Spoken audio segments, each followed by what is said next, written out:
and what makes the event a good fit for your organization. So what makes the event a good fit for your organization? And we'll start down with Lawson.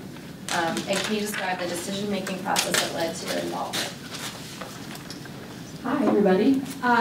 So for us, the decision-making process, as Kim kind of mentioned, came late into the initial raise the first year. My organization was coming off of actually a pretty significant burnout experience with a different type of campaign. It was a lot of the online voting type campaigns, which I really hope have been successful for some of you, but for us, I find them troublesome. But anyway, we tried that first year. We had asked our people to go online every single day and push a button, and I felt like with the Amazing Raise only a week later, I just couldn't go back to my people. I just couldn't ask them to do anything else, because them going online for 30 days to press a button hadn't resulted in anything that I could show for them. And so we participated in very small ways in the first 18 hours of the raise, or first really 12 hours, and I was sitting up in bed with my husband that night, and I was just like, man, this Amazing Race thing actually seems kind of cool. Like, I think it will actually work. Like, I think if people give, it's a win-win. Like, it's not like just pressing a button on a computer that then doesn't do anything afterwards, and even if we just get a few $50, like, we're doing better than we did with a different type of campaign. And so literally I started in the middle of the campaign deciding that it was a good idea to participate, really because I just began to think about it differently, that it really is that everyone can win. I knew I was not even going to remotely be headed towards the top of the leaderboard, but that having a reason to reach out to my people that would need skin in the game. Someone needs skin in the game to believe that your organization is actually doing something good to give you $50. And that to me felt a lot better than just asking people to press a button where they didn't have to care whether I was doing a good job or not, but to give me $50, they have to care that I'm doing a good job. And so that was really, for me, what kind of flipped the switch, and have been a very, very avid participator ever since. For Henrico Humane Society, it was an easy decision to join the Amazing Raise, because last year was our first year, and we'd seen all of your organizations making a lot of money the years before, and we wanted in. So that was easy. And the reason it's a great fit for us is because we're a 100% volunteer organization, and we're tiny. Almost without exception, we all have very, very trying full-time jobs. So for us, our two biggest events require hundreds and hundreds of volunteer hours for us to do our Bark in the Park and our Pet Expo. And the great thing about the Amazing Raise is that it took 3 of us to do it.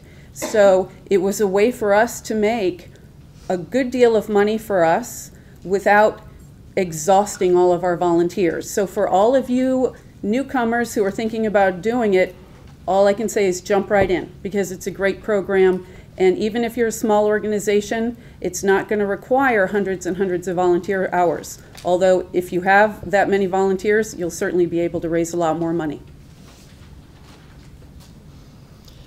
The Amazing Raise was a good fit for the Richmond Symphony because of the symphony's mission statement. The Richmond Symphony performs, teaches, and champions music to enrich and entertain communities throughout Virginia. We're supposed to champion music. So this gives us a chance to champion the Richmond Symphony. Our organization, Richmond Symphony, Richmond. It's also a good fit for the Richmond Symphony because they found a really great chair. Me.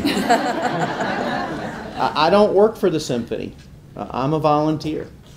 And it's a good fit for the symphony because I could supplement the existing resources of the symphony about something that the person they chose as their chair would be very passionate about.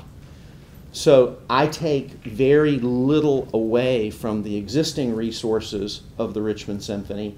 The development staff says, we will let David be totally in charge of this event. We will give him minimal supervision. We just want to meet with him a few times to make sure he's not doing anything too crazy. It's also a good fit because the person they chose as chair is a CPA, and the Amazing Raise is numbers oriented. You have to be a numbers person, in my opinion, to be very effective at this, because you set goals, and CPAs are used to goal setting quantitatively. It's also a good fit for the symphony because we set the overall goal to be the #1 performing arts organization in the Amazing Raise. And that's a reasonable goal that we set that wasn't quantifiable with numbers. And then I came along to set the numbers and to implement strategy. It's also a good fit for the symphony because I can go into our boardroom where arts leaders of Richmond, traditionally high-end donors, are making very difficult decisions. And I can run in and go, okay, who's ready to raise? And just really bring some passion and enthusiasm into the boardroom for their August meeting.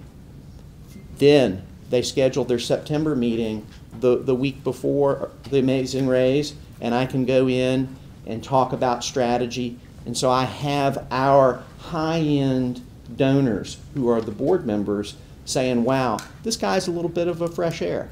He's doing something different. He's making sure that the Richmond Symphony is going to be the highest performing arts organization in the Amazing Raise. And so it was a good fit for the symphony because I didn't take away any existing resources. I set reasonable goals that I know that I can reach. Then I reach those goals, and then they said, wow, this guy brings us a little bit of a fresh air with something fun.